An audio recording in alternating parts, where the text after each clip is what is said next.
Commence primary ignition.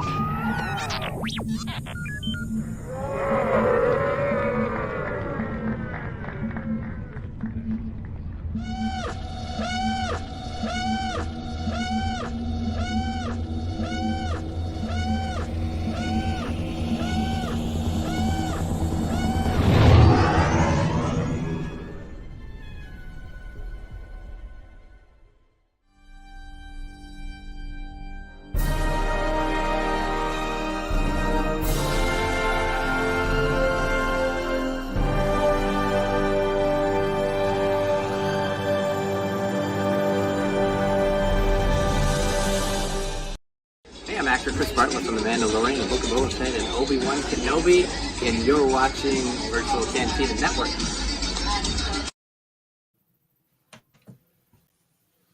Welcome, citizens of the Republic. Another episode of the Clone Wars Revisited tonight, brought to you by the Virtual Cantina Network.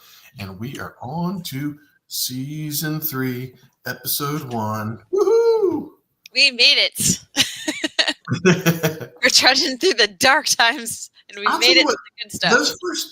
There was some good stuff in the first two seasons, but Sprinkles. you're kind of like, it's all set up. It's getting you prepared for the real deal. The meat and potatoes. Yes.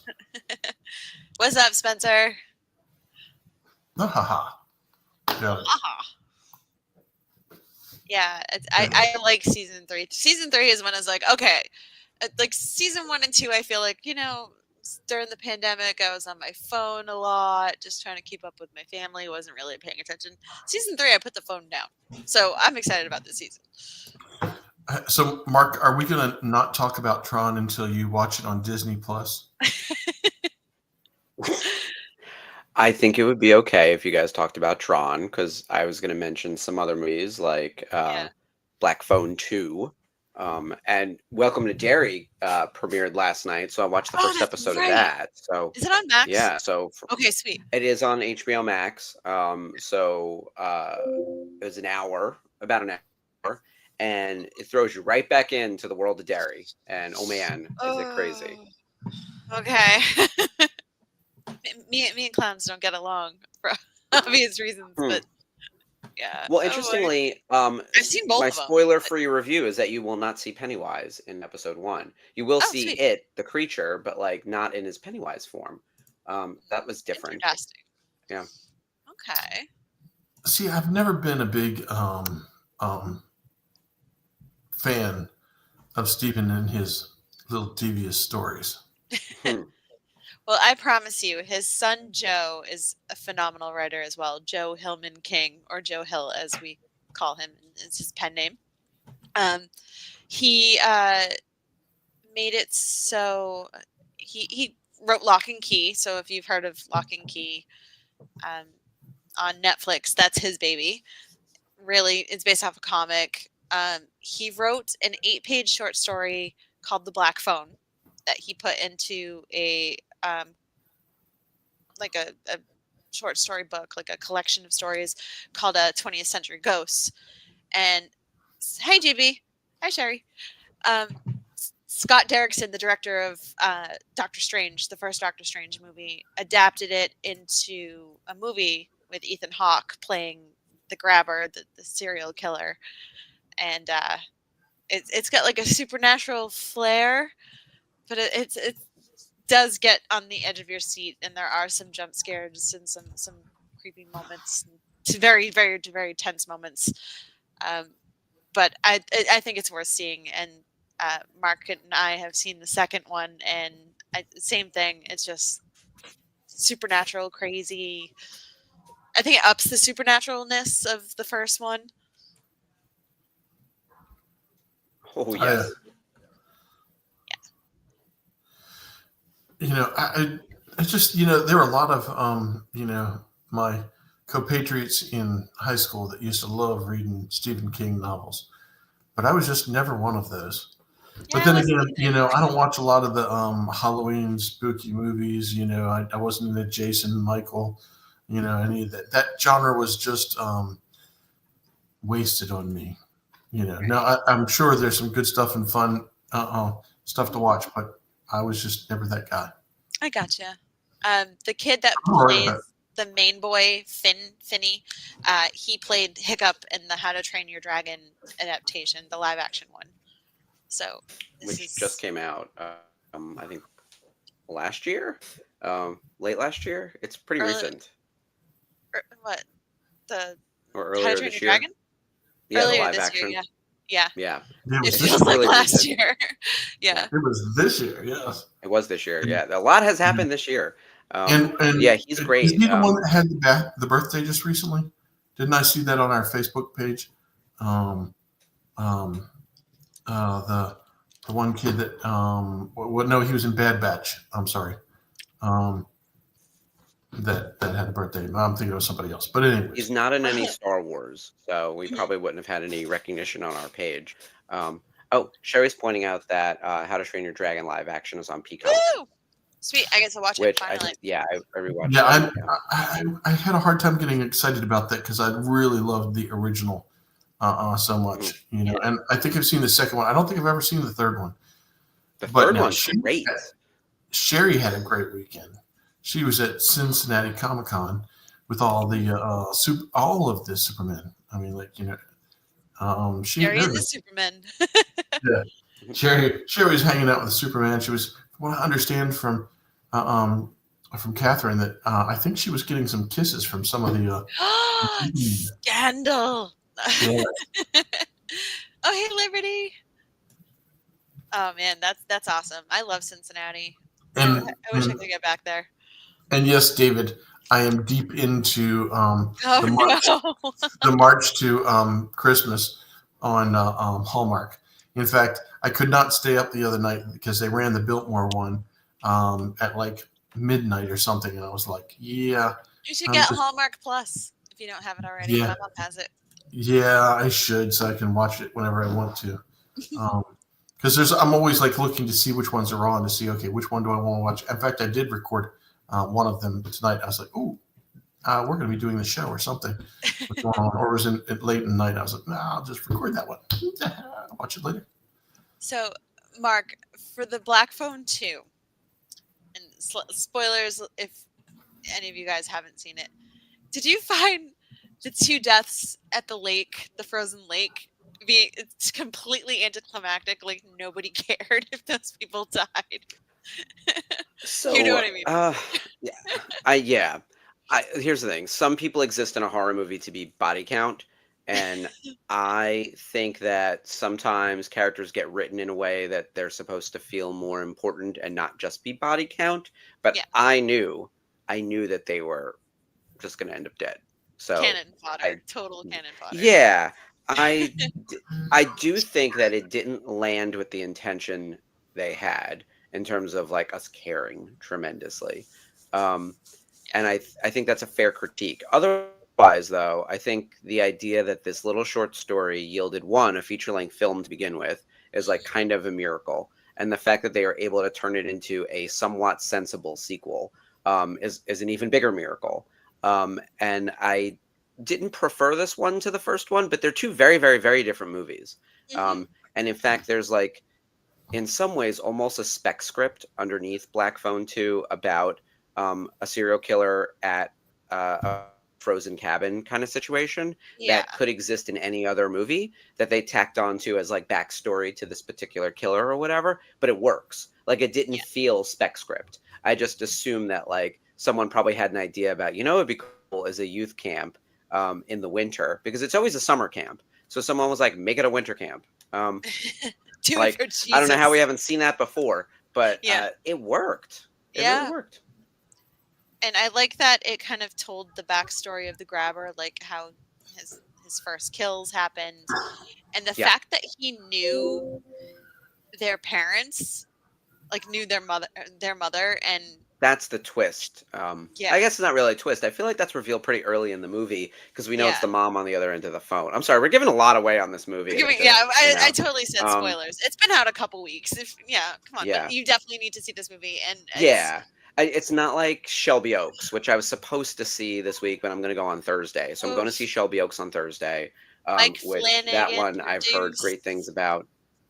It's on the list.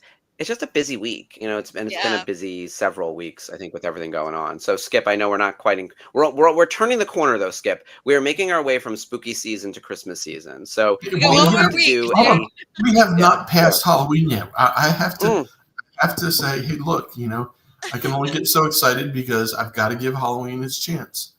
Yeah. Not that Lowe's has, if you've been into a Lowe's recently. Oh, no, Walmart too. I was just there today. Ridiculous.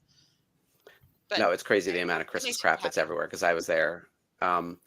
So while it's fresh on my mind, talking about Christmas movies and whatnot, there is a Hallmark-style Christmas movie. I don't know if it's Hallmark or one of those channels with Tia Sircar called Holiday 9 to 5, where she plays like a reporter who's reporting on the closing of a department store that's kind of similar to a Macy's. And I think that would be a really fun movie for us to watch because you'd get to see Tia Sircar in live action, not just as seen. So I think that could be fun. So I'm not saying it's a movies we're thankful for, but maybe it's one of our holiday viewings in December. We can find a Christmas movie starring, or I think Matt Lanter's done one also. So we should get I feel like, Skip, you should pull together that list. Okay. I will be in charge of it. I'm going to volunteer you to do that. Yeah. Star Wars actors who made Christmas movies. Yes. There's definitely a list. And Sherry, if you want to help on that front, I feel like you know that list also.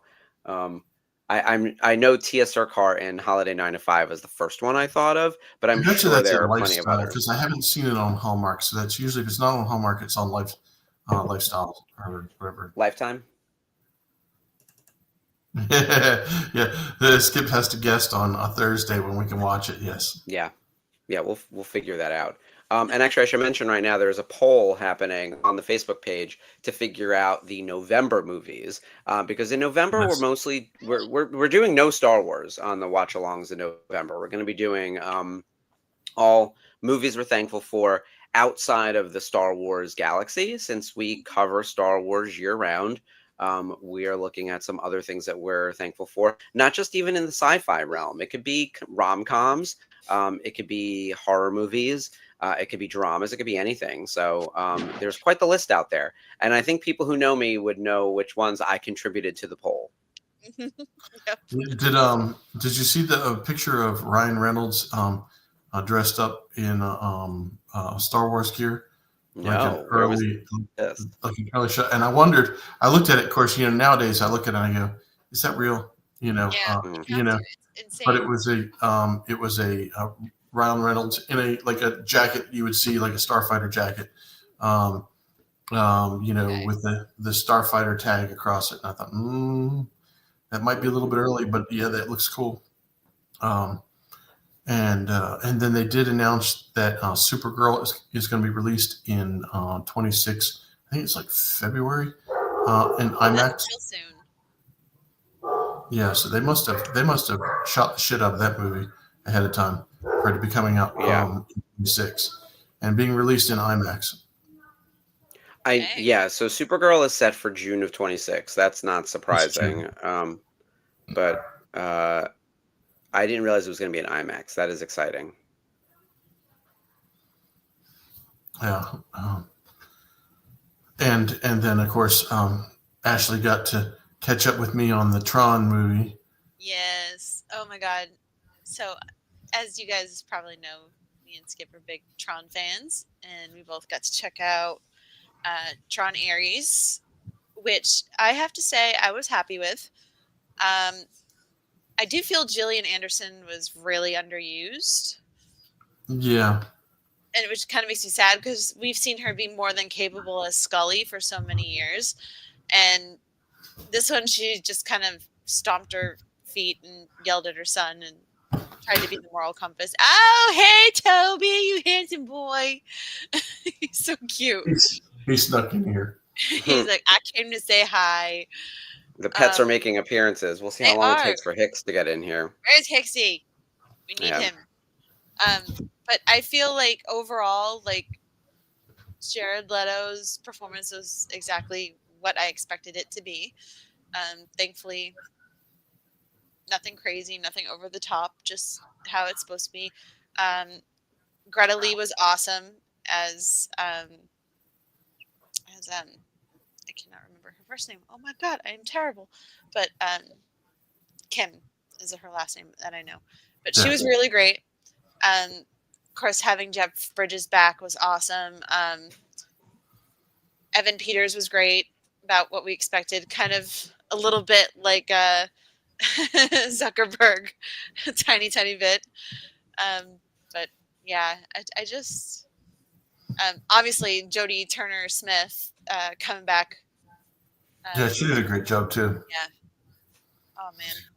And she we were Ashley and I were discussing earlier that the staying true to the lore, and then also having an opportunity to see the original Tron server type of area. That was cool. That was really cool. You were back into, and I love the fact that now it's been long enough. If you haven't seen it, it's your own damn fault. But where he drives the light cycle through the same hole that I was just like Tron made in the first movie. Yes. There was a couple others there. Dumont, the sign that he was hanging off that said Dumont, and Dumont was the Guardian in the original Tron. There were some good little what do they call it? Easter eggs. Easter eggs, yes. Yeah, Kevin's office, the particle thing, the gun that was in Flynn's arcade. Like I was just like, oh, we're back at Flynn's arcade. It was really, really video game launches get a lot bigger than they used to be. And I think that unfortunately, I think that is about as big as it can get. I think that maybe there's those of us that have this like soft spot for the original Tron and love that they're making movies about it, but I don't think there's enough of us in the group, to keep that thing moving. I think we're done. I did really like. Yes, Sherry, he was in the original. Yes, unfortunately he wasn't in this one, which kind of made me sad because I love Bruce Boxleitner and he is the original Tron. Yeah. But I was gonna say he played the character of Tron. Yes. Yeah, he played the character of Tron. Right. Flynn is actually Flynn. He's playing himself. He's not Tron. Even though he's the main protagonist. Yes. Of the movie. But it's kind of like Tron. The movie's named after Tron, and he's like the number 2 character, not the number 1. Yeah, because he's a game character that Kevin creates for this game, and it's kind of cool because they're trying to find a permanence code to kind of keep things that have been created in AI alive, and they only have like a shelf life of a half an hour or less than a half hour, and they're trying to figure it out. And it did feel like it was missing a lot of the original characters, but they put them in photos, and I thought that part was, at least they were kind of giving its due. But I think it could have been just a teeny bit better, like a little more fleshed out with if it was like interconnected with that, and if maybe Sam came to visit her and helped her run NCOM in some capacity. But I do like that Ares is looking for Cora. Like he's kind of like on a kill bill, not to kill her obviously, but he's kind of like on a quest to find her. Mission. Yeah. He wants to. I think that Cora is on some level the same type of life form that Ares is. Yeah. Where Cora was more of a like pulled together out of kind of more like a Star Wars-esque, type of the universe created Cora. I think that Ares was somewhat created, but then converted into an IO, by his by his, first of all, becoming permanent, and second of all, his recognition that he didn't have to listen to Derringer anymore. But they didn't mention we- anything about ISOs, so Have is we ever kinda sweet. watched the original Tron on like a movies we're thankful for? Because I think that could be really interesting. That's I would yeah, gladly jump in on that. That's so fun. yeah. Yeah, I that's know a- it's not on the panel now. But write it in, people. Write in, votes count.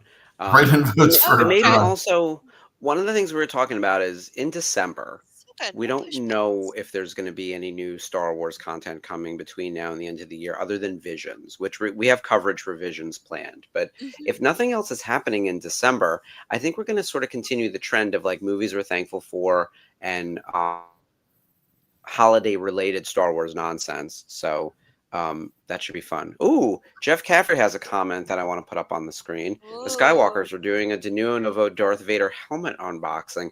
I wonder where they could have gotten such a thing. Oh, Yeah. that's I love those good. guys. that They're is a good thought. people. You know, by the time the holidays come around, we could actually watch a Tron Ares, because it may be out on Disney Oh, Plus. probably. It might be. Have Yeah, they announced when it's coming out? not yet. I think they're. I haven't think seen anything yet. just announced when. Oh God, what's that movie? It just came out. Fantastic Four. So, yeah, I did ask for Aries. And like I said, I'm happy with it. I just a couple little tweaks. Mhm. Jared Leto behaved. I'll take it. It wasn't as bad as the press was giving it. Oh, yeah. Before. I think people weren't resonating with it. It wasn't resonating with the people. Let's put it that way. I I found think Legacy that, got like a following years later too. So it's common. People don't always get what they like right away. Ooh, Galaxy Quest. Sherry, I feel like I just watched this. Did we do that on the network or did I just watch it at home? Because Galaxy Quest is awesome. Not recently, but didn't they do a making of for Galaxy Quest, like that documentary that was for it? That must be what I'm thinking of. Yeah, Um, that's what. damn, like. Galaxy Quest is so good. We need to Yeah. mix these in like once a quarter on top of like our regular stuff. Just like movie night. I mean, we have so much programming now. It's like kind of crazy. But yeah, if there's room for stuff like this, because we're nerds of various flavors. That's It's right. not all Star Wars here all the time. Nobody is all Star Wars or all Star Trek or Battlestar Galactica. Mm-mm.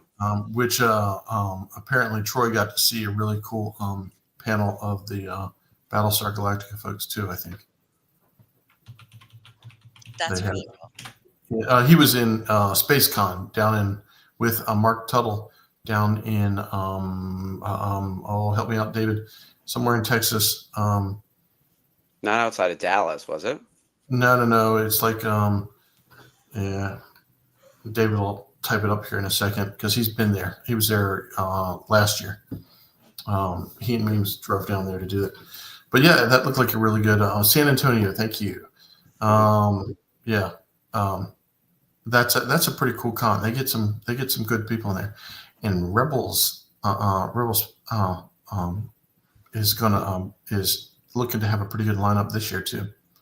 I'm looking forward to this upcoming August. Rebel Scum is going to be a blast. Yeah, they announced. FOMO, once again. I know, and so Ashley's working in Boston. I already got my table.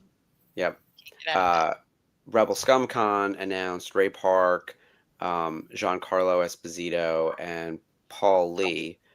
So it is they're coming out of the gate swinging, and we are working on our talent for Boonty Eve, which we're very excited about. We can't announce anyone yet, but just know that it's brewing. We're very, very excited about that. And I will be living vicariously through all of you. Well, what do we have going on tonight? We're watching Clone Wars. We're doing season 3. We did our season 2 recap last week, and we were sort of lamenting the fact that like the season was sort of billed as like the rise of the bounty hunters, and there weren't that many bounty hunters to be rising. What is season 3 all about? Because there's some really weird, interesting shit in this season, And then there's also a lot of like kind of non sequiturs, right? Like it's a strange season. Yeah, it really is. But I feel like it kind of starts off with focusing more on the clones. Mhm. And that's what I kind of like about the season. It's like, okay, this is about them. Like it's that age old like struggle. Are we expendable? Are we here for a purpose? Are we human? Are we like, actually worth something in this whole thing? Mhm.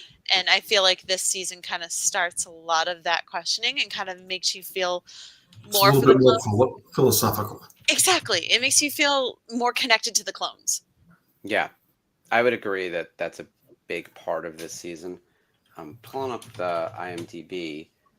If my internet will load, Jesus Christ! Fight it. I know the You've Mortis been- arc is this Yes. season. Yes, it is. That's right. We discussed this last week, and it's one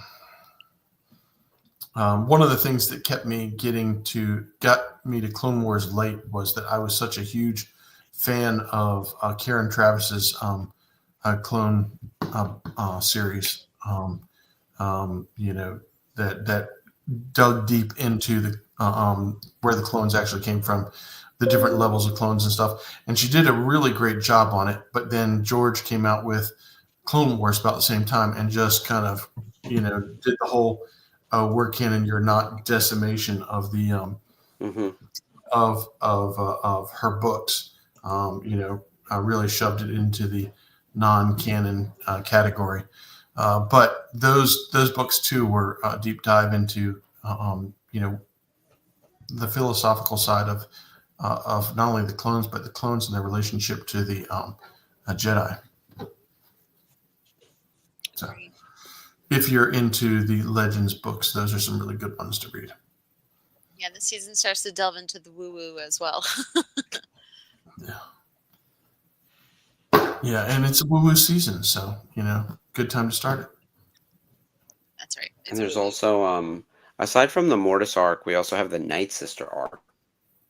Yes, in JB's just season said 3. it. We So also get the Night there's- Sisters. Yeah, it is an interesting lineup of episodes for sure. I'm excited. lost It'll be now, I a think. good season. It'll be some good stuff. Disney Plus is not behaving. I know my whole internet is just a big, big, big problem, and I may have to have you guys like start this because we are going to the episode in a minute. I may be a little bit behind just because like nothing wants to work. I don't know. I don't know. Lately, I've just had tech issue after tech issue over here, and it's been something that I need to just dive into and fix, which is not ideal. But I'm excited to talk about clones, Night Sisters, and whatever the hell the Mortis arc is about. Gods and nonsense. It's going to be an interesting season as we make our way through, because I do think all the stakes get raised quite a bit in season 3. Like season 2 is a significant step up from season 1, and I think season 3 starts getting like a little bit weird and wacky. Like the exploration of how the Night Sisters use the Force and their dark side powers are just so different from like the rule of 2 and the way like the Sith operate even within the framework of the dark side.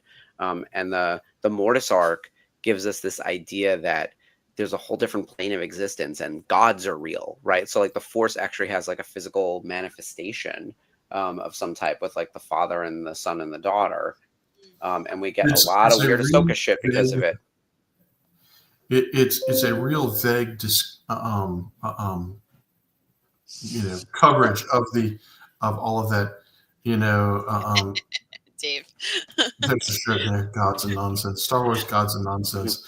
I love that. Yeah, it really is, right? I mean, and Filoni has said this. That Lucas and he really went out of their way not to specifically say this is how it works, so that you could kind of create a little headcanon in the Mortis arc. And I do like that it's open to interpretation just as much as religion can be. So everybody will view it differently.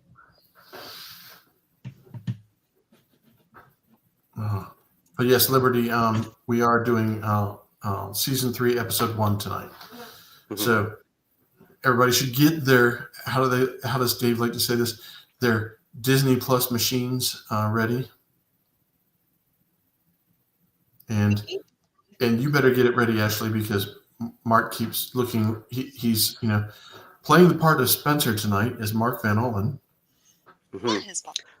Yeah, I'm gonna try to at least get these graphics up. All right, Skip, my favorite part of the day when you get to read the episode, season 3, episode 1, Clone Cadets. Here you go. Unless they want to fail their training, the clones of Domino Squad must learn to work together during their training on Camino. We're going back to Camino. Brothers in arms are brothers for life. True story.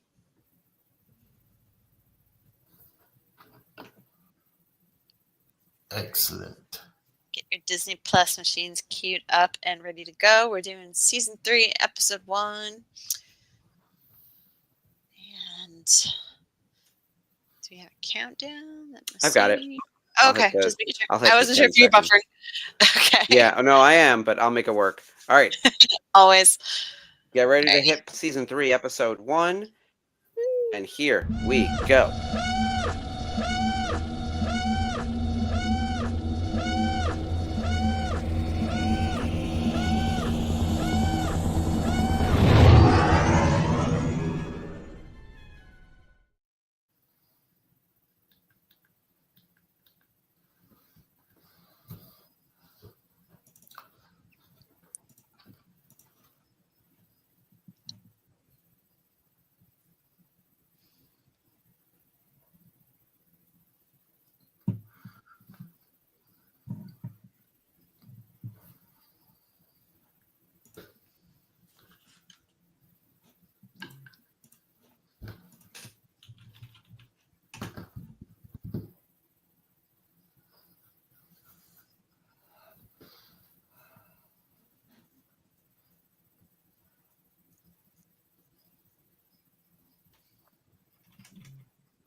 I'm texting with Jason to see what's going on because he's in the other room and he's telling me that I'm freezing on YouTube.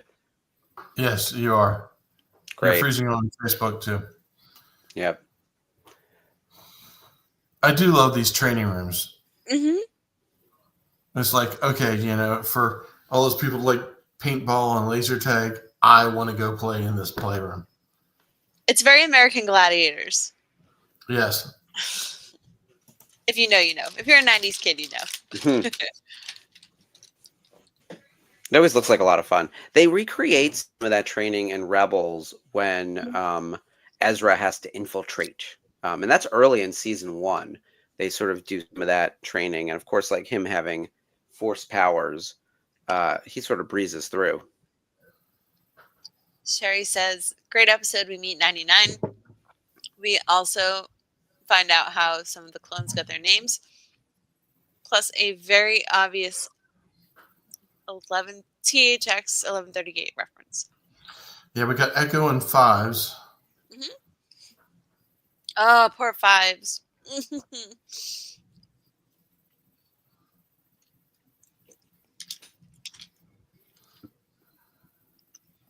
think outside of the Bad Batch, Fives might be among people's top clones other than Rex. It's like Rex, the Bad Batchers, Fives. Like, Well, Fives was the guy that that figured out about the chip, wasn't he? mm-hmm. Did I get that right?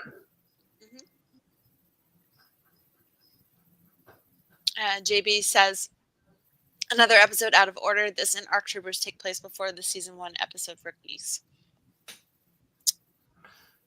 Damn it. I really hate that. Yeah, Sarah and JB and I talked about that, and I was like, son of a bitch, not another one.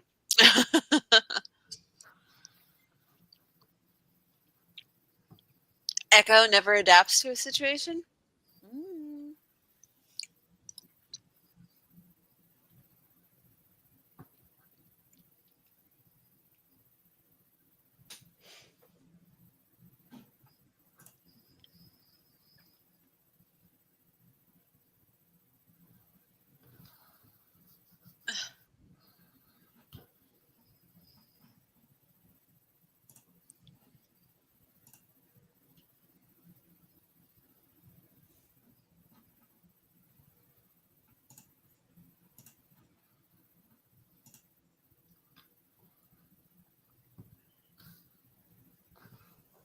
Shakti. She's so cool.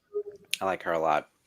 I know there's some differing stories as to how her story ends, actually, because there's like the deleted scene from Revenge of the Sith, and then we have Clone Wars season 7. She's an interesting character, and there aren't a lot of female Jedi, so I'm glad we got more of her, like specifically in the Clone Wars.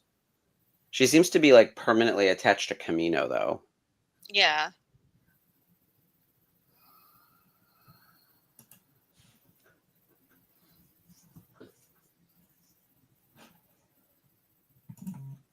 You never even met a girl.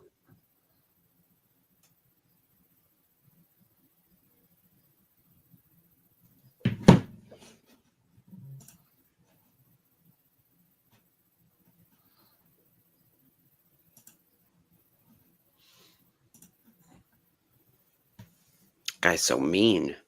Mm-hmm. Yeah.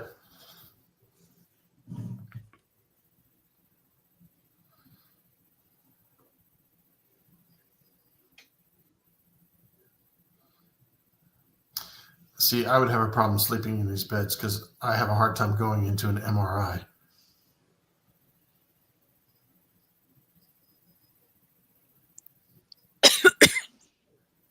I can sleep pretty much anywhere. Who voices this?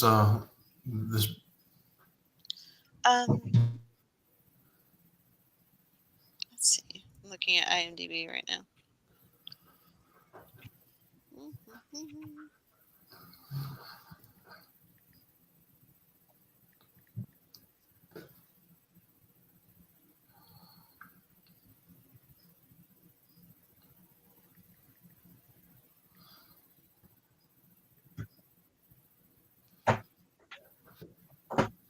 His head is like really strange. It's like brain.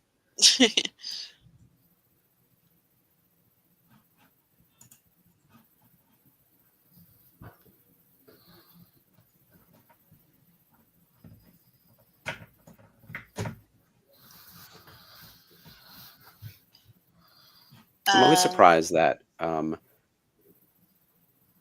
red jumpsuit that the clones wear isn't like a more common cosplay. So we have Lama Sue, voiced by Bob Bergen. We have Tazia Valenza, voice of Shakti. Nolan North is LS. And Larry Brandenburg is Brick.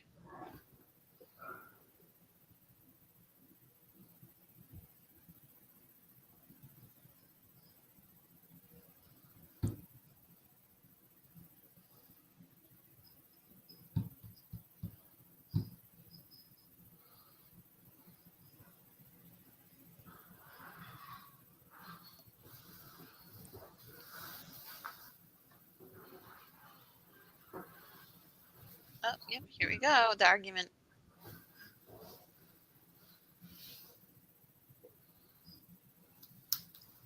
Which leads me to think how many clones they have killed already. Yeah. Being effective. Yeah, the ones when they were kids, and they said, "Oh, we just can't even get to training stage."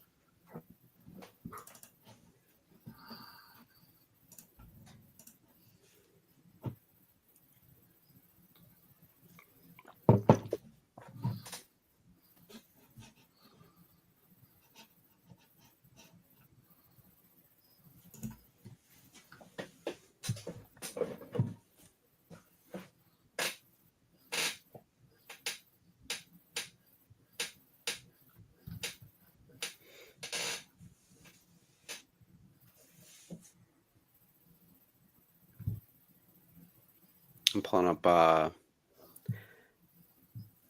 the schedule for this week because we have a lot going on. So aside from our big season 3 premiere tonight on Clone Wars, which is very exciting, and I am really excited that we're spending so much time with the actual clones. Despite the fact that Clone Wars is in the title, it's really few and far between that the clones take center stage. So we have that tonight. And then we have some really special stuff happening. So I Know is back with Sarah Barnes and Jason Barnes. They are doing their top scariest moments in Star Wars, which is exciting. So we're working on those spooky lists right now. They also released their cocktail mocktail recipe out to the world. So I'm pull up their graphic real quick. So here's our Wednesday. This Wednesday, 9 p.m. Eastern, 6 p.m. Pacific. Tune into and JB going through all of their super scary Star Wars spooky moments. They don't know which moments each of them has picked. They sent me their top 5, each of them, and then I have to compile it and put it together, just like last time. So we'll see how much overlaps, which is really fun. And then we also have coming out this week, we have some extra stuff. So Life at Lightspeed came out last Friday. If you guys didn't already see last Friday's episode, Colin and Brooke basically went through the news of the week, which is very cool because we got to be in the moment with what was happening in Star Wars. They cover, like they talked a lot about like the Ben Solo, the hunt for Ben Solo, what would have been, and all of that kind of stuff. They are back this week with a new episode on Friday, and they're actually popping in on Wednesday. No, you know what? I kind of don't want to because I feel like it's going to be a Snyderverse kind of bullshit. Like I'm very nervous that this is where the fans are going to put all of their negative energy. But luckily they covered it on Life at Lightspeed. They talked about it for a little bit. They were very positive about the idea of like new sequel characters and getting potentially more attention. Sort of agreed we wanted more of Finn. But they will also be back this Wednesday before I know to talk about Visions season 3. So they're going to watch the entirety of Visions on Wednesday and then report back this Wednesday. And then we've got the VCN watch along on Thursday where they're doing Monster Squad. And then on Sunday, the High Republic comic Edge of Balance Volume 3, they're covering that on Archives. So we look at that gigantic programming list. Remember when Spencer was like, we need a show on every day of the week? And I was like, absolutely not. Here we are. It has happened. Except Saturday? Yeah, pretty much. So it is a busy week as always. So if any of you have an Ollie's near you, make sure you go get the Art of the High Republic book by Kristen Baver. Love her. Ooh. This book is gold. So much creative inspiration in this book. Really excited about it. And it was like $10 at Ollie's. So this is an automatic failure. It looks like he's wearing a Christmas sweater. Like the print on his sleeves. Oh, 99. Love him. I mean, he sacrifices himself to save everyone. It is, I don't want to say it's tragic. It is tragic, but it is also amazing. Yeah. JB, how did I not put up this comment before? I must have missed it. The brick is a cinetine anagram of Einstein. That's with the giant brain. Mm-hmm.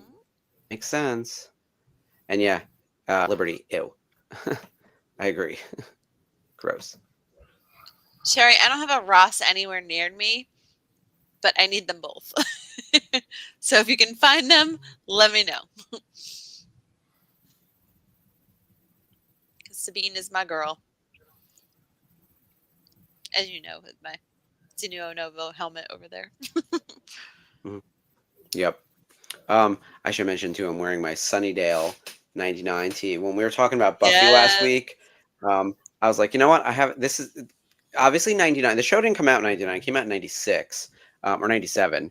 And she graduated high school in 99. And I'm also class 9. And you can't really see it on camera, but this lettering is more of like a yellow, like a light yellow kind of thing. So, Sunnydale High School, Sunnydale, California. My high school colors are maroon and gold, so like a dark red, dark yellow. These are not quite the real Sunnydale colors. It's kind of a knockoff T-shirt, but close enough. And so my high school colors and Buffy's high school colors were basically exactly the same. I came home from work last week to my mother watching Buffy the Vampire Slayer. It's like, what year is this? She goes, I like Buffy. Yeah. I'm like, who are you? Yeah. What'd you do with Mom? Is it the Where's my episode mother? where they change all the braids? She got Yeah. eaten by one of those eggs. Were you possessed by some overachieving mother who needed you to do something?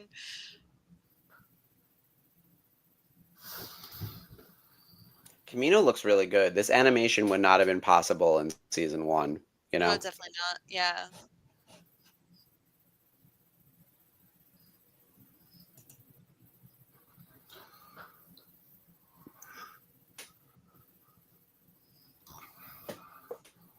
Oh boy.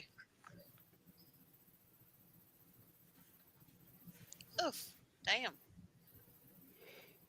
So what's everyone's Halloween plans?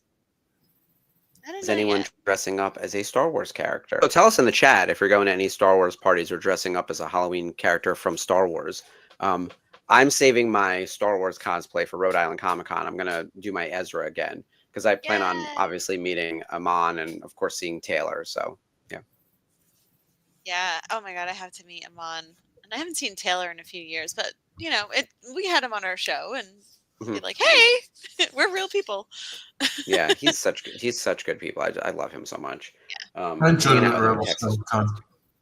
Cool. Yeah, he had quite the line at Rebel Scum Con. He was royalty down there, let me tell you. And numerous people came with good props and merch and swag for him to sign, and some even in cosplay. Colin fully dressed as like a really good Ezra, which is where mine originates from. Mine's like a Gen 2 off of Colin. That's the only reason. What's funny is I work for a costume company, and the only reason I have a decent cosplay for Ezra is because of Colin, not because of work. Yeah, I don't think Rebel's got a very good Halloween costume take from when it was. Like they had Sabine, of course, but like, you know, as far as the rest goes, not really. You are So Dave, you have a bee theme happening. Bee theme. Okay. That should be fun. Imagine Dave is like a giant horn. It's like Mothra sized. Yeah, Dave is a very tall man. For anyone who hasn't met him in person, he's what, 6'5", 6'6"? Yeah, Like he'd be he's tall. gigantic. Yeah. This 99 is reminding me a little bit in 300 where they have that one guy who's like too short to be part of the thing. Yeah, but they're like some of them are so mean to him. Up. Oh yeah. No, the outcomes are different. Totally different. This guy's very much a hero. Yeah, just physically the physical nature is similar. I love the whole theme. These red jumpsuits are great. I love the whole theme that 99 is. First of all, they throw so many Bad Batch Easter eggs at this episode, but that 99, the broken or defunct clone is pulling them all together. It's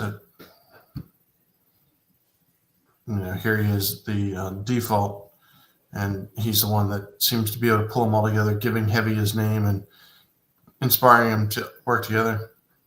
Yep. All right, Dave, your costume makes sense now. So you're worker bees, but you're Bob Ross, so you're Beeb Ross. That all makes sense now. Okay, I get it. Meanwhile, how much does this look like Tron? And we were just talking about Tron. So this is very much like the battlefield from Tron. Where's your fucking light cycle? Yep. This when he takes a piece of the stick, I was like, oh my god, in that movie. This armor would be really fun as a group cosplay, especially if it's all foam looking, straight out of Clone Warsy, like, not screen accurate 501st level, like truly shitty foam armor, in Gladiator Tron. Yeah, this is straight. You're right. This is straight out of American Gladiators, Ashley.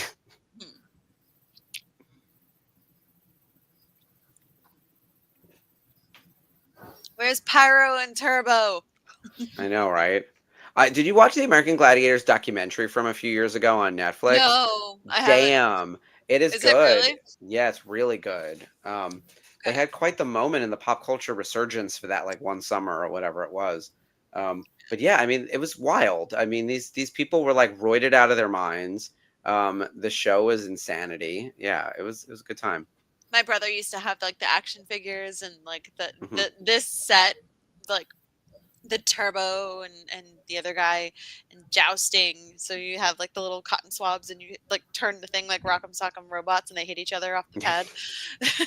Yeah. He had a lot of them. Yeah, my favorite event was Assault, which was the one where they were shooting the tennis balls and you had to run through the obstacle course. Yeah, so this, except That was nobody yeah, gets this. paralyzed. Yeah, well, you hope. Numerous people were like severely injured, both gladiators and contestants on that Oh, show. really? Oh yeah, especially in the first season when it was like really, Safety? you know, What's safety? yeah, exactly. I also love the wall when you have to scale the wall. Oh, Dave is asking about action figures for American Yes, Dave. Gladiator. There were. Look them up. My brother had a ton of them. You could get all the main gladiators, and I think only like a couple of the women, like maybe one or two of the women, but like my brother had some, That and they makes did it. sense. I'm gonna look these up now too. Let's go to eBay and see if we can get some American Gladiator action figures. Yeah, this was like I want to say the early '90s because it was the year I got a New Kids on the Block sleeping bag from Child World. If anybody knows what a Child World is, that's where I got the sleeping bag, and my brother got these figures. So Zap, Gemini, Laser. yeah. Oh, there's a whole bunch of them. Mhm. He's like Yeah, already there. 5 of them for like $13. Yeah, Dave's already click. Turbo. There was one of them that I thought was really hot. It was the beefy blonde one, and I don't remember what his name was, but I think he was Turbo. I don't know which ones are which. He had the flat Let me top. just put in American Gladiators. Actually, that just doesn't look like you're enjoying eating that. Cherry Sour Patch Kids. Oh man, I love Sour Patch. These are cherry ones. They taste like cherry lime Rickies. Hmm. Oh God, there's an American Gladiator named Malibu. Look at this hair. Woo! I forgot about him. Oh yikes! The women don't even So have hair very that nice. long. Yeah. Okay, this group photo I think sums it up though. This is what it was like. This was the American Gladiator crew. Mhm. They were so fun.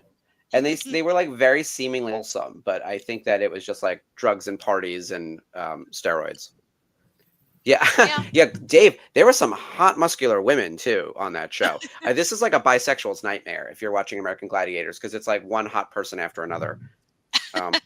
It is also like insane. Oh, this group photo. Look at this lineup of people. Like this is crazy. They kind of look like cartoon characters. They do.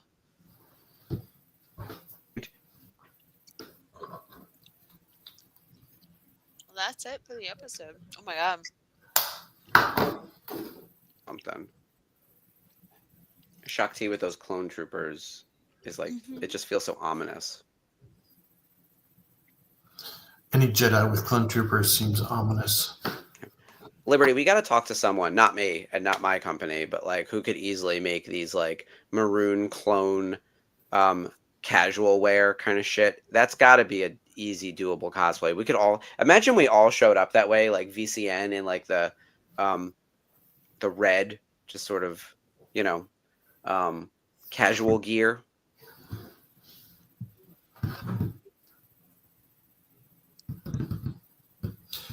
I like that episode. The creation of Heavy Fives, Echo, their origin story. Besides just getting to see a little of how the whole training process worked, getting to see clones that we saw throughout the whole story.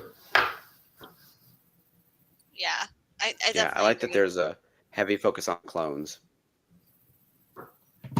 But also you get to see them doing tactical training too, and it's not so much about Anakin and Obi-Wan and Padme. Like it kind of focuses more on like the reasons why we're here, and again, they're more than cannon fodder. They're actually a team now. They've learned to work together.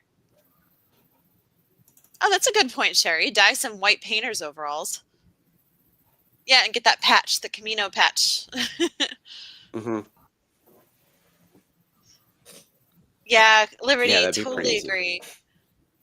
Old Clone 99 is a favorite. He is. Yeah, the counselor, senior counselor, clone number 99. The overshirt looks like Scrubs without sleeves. Yeah, that's what I was thinking. Is it had a little bit more of a Scrubs look.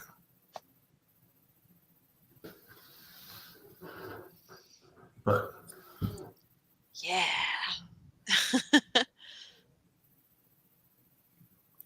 well, Yeah, I think we're off to a I'm very pulling good up. I'm pulling up the episode list for season 3. So after Clone Cadets, we have ARC Troopers coming up next. So next week we'll cover season 3, episode 2, ARC Troopers. General Grievous and Asajj Ventress combine forces in an attack on Camino as Anakin and Obi-Wan rush to aid Tipoca City. The clones prepare to defend their home planet. So it looks like we have another clone-heavy episode. Grievous is back. Asajj Ventress is back. We'll see Anakin and we'll see Obi-Wan. So that's exciting. The rest of the season, we start. Anna Graves returns in season 3, episode 5, Yay! Corruption. Back to Mandalore, as Sherry said. Yep, this is the one with Ahsoka going to help the school. Yeah. Which Duchess Satine. This is where we meet Corky Kryze. So Corky Kryze pops up this season. Yay! We get the Night Sisters. We get the Mortis arc. Aura Singh comes back, an assassin. Cad Bane comes back, in Evil Plans. Quinlan Voss appears in episode 9. We have one of my all-time favorite episodes, Heroes on Both Sides. That's episode 10. That's where we meet Mina Bontari. That's when we get to that there are separatists who just disagree with war, period, but they're not bad people. The Night Sisters arc is episodes 12, 13, and 14, where they do Night Sisters, Monster, and Witches of the Mist. Altar of Mortis is 16, Ghosts of Mortis is 17, the Citadel is 18. So like there is Overlords is 15. That's actually the start of Mortis. So Mortis is 15, 16, 17. The Citadel is 18. We get Tarkin in this season. Padawan Lost 21, which is when Ahsoka ends up being in that like Hunger Games style thing where she's hunted on Felucia, and then Chewbacca appears in the finale. So holy hell, what a season! The more I'm looking at it again, like season 3 doesn't have an overarching, we'll say, theme like season 2 kind of did with the Bounty Hunters. This one has like a few miniature themes like the Night Sisters and Mortis and the Separatists and Mandalore, but damn, like this is a good mix. Stacked. It's stacked. Yeah. Very excited about this season. Dave says it looks like a Starfleet uniform. But speaking of Starfleet, doesn't it? I thought of you first thing because Zachary Quinto posted something on his Instagram of him and his castmate from his new show dressed up as Uhura and Spock. Oh, geez. And I'm telling you, I was getting the feels. Yeah. Getting the feels a little bit. I miss him. Really I miss him as my Spock. Yeah, he was so good. Liberty says, I'm finally checking out Pod of Rebellion and watching Rebels along with these episodes and doing this Clone Wars rewatch with you all. Enjoying it all. Thanks, Liberty. We're so glad you're here. Yes. I think this is going to be, I think season 1 was a slow start. Season 2 was okay. Season 3 is now getting to be fun and exciting. There's some good stuff packed into season 3. Yeah. It's going to be a really fun watch along. And if I'm doing my math right, we have 20 weeks of this, right? So that should be about 5 months. We're in October right now, so we'll call it November, December, January, February. It's going to take us at least through February. So all through Q1. Between now and then, a lot of other stuff's going to happen. We're going to have Christmas. We'll have Thanksgiving, Christmas, New Year's. There'll be announcements probably for things coming up at a later time, like Family Vacation and Rebel Scum Con and all sorts of things. So who knows what will pop in throughout season 3 as well. And maybe we can get in some fun guests. I'd love to have some people come join us to talk about any of these episodes. And actually, my call to action for anyone in the chat, I'm looking at Dave and Liberty and JB and Sarah and Jeff and anyone. If anyone wants to guest host an episode, there's some really good ones this season. Feel free to shoot us a note. You can come on air and hang out and spend some time with us. Pick your poison, as we like to say. Exactly. I think that's everything for this week. We went through the schedule already. Just a reminder, we've got a double feature on Wednesday. So tune in at 7 for Life at Lightspeed, a special presentation on Visions season 3, which is very exciting. And then a brand new episode of I Know with JB and Sarah. Can't wait. We're going to do all of our scary stuff. People are responding. Yeah, Sherry, we've definitely got to get you back. Thank you again for helping with our season 2 recap last week. JB, we will definitely put you on air for one of these episodes. And Liberty, if you want to join for Mortis, I feel like that's going to be like the one that everyone wants. You better get in your request now. So we will find time. We will add all the boxes.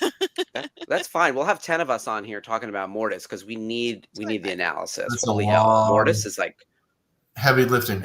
It's deep and crazy. The timing also kind of couldn't be better because we know we're going to Mortis in Ahsoka season 2, right? It's coming up. It's on everyone's mind. There's been more Mortis dissection in the past like 6 months than there has been since the episodes came out, right? So people have Mortis on the brain. It's gonna be fun. And Asajj has been back because of Tales and everything. So the Night Sister arc is really relevant. And then lest we not forget, Maul Shadow Lord is coming up at some point in 2026. I'm already thinking about what we do as a network to cover that because we want to have all the Maul content. I don't think we're going to adjust our watch schedule to do the Darth Maul episodes here on Clone Wars Revisited. I actually think we should cover that on like a building program on like the watch along on Thursday. So yeah, I think that will be like a second stream of Maul related stuff. I don't know. We'll get there, but we might do our own little Maul mini episode of just covering our favorite stuff in Clone Wars. Exactly. For Darth Maul. Yeah. I don't know, Liberty. You're asking the right question. I think that with the Mando movie coming out, I don't think they're going to put Maul anywhere near the build to Mando. I think it's going to be after. And if I were a betting man, I would say Mando is going to take up, from a marketing perspective, March to May, right? Or even Super Bowl to May, right? So call it February to May. The movie comes out, it's in theaters for a month, and then it goes to streaming by the time we're saying July, maybe August. And then you do Maul in September and Ahsoka in November. Something like that. I don't think it's coming out before Mando, I think. And in fact, I think the order of operations needs to be Maul then Ahsoka. Agreed. Yep. I really like that they're. Well, I got my first taste of seeing The Mandalorian on the big screen when they dropped the Mandalorian trailer ahead of Tron Ares. So that was really cool to see. And I'm like, yep, it's definitely the Grogu Power Hour right now. So I'm hoping that they use the feature film budget wisely and give us more than just the volume can give, if you know what I mean. I want to see a little more. So yeah, I agree. I'm really excited about that. So I can't believe it's coming really soon.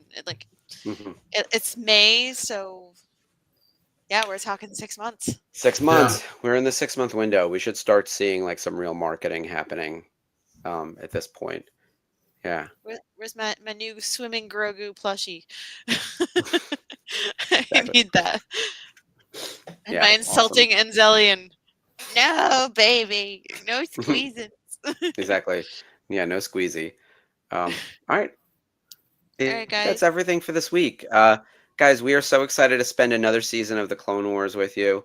Like I said, if anyone wants to come join us on air, send me or Ashley a message, not Skip. because we will program. We're going to make sure he doesn't have to do any extra work. He's on air for an hour. Skip, don't push buttons. Yeah. That's it. Don't do nothing. I get so tired pushing buttons. Oh. Exactly.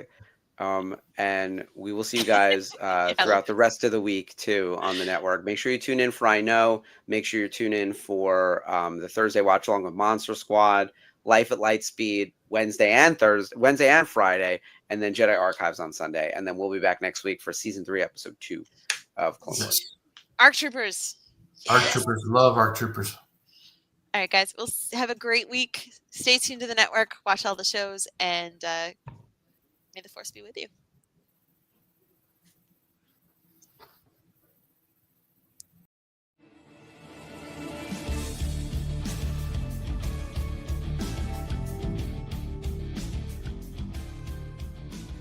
Hello there. Hi, I'm Mark Buttle. I'm the Director of Programming at the Virtual Cantina Network, and I'm here with James Arnold Taylor, lead voice of Obi-Wan Kenobi.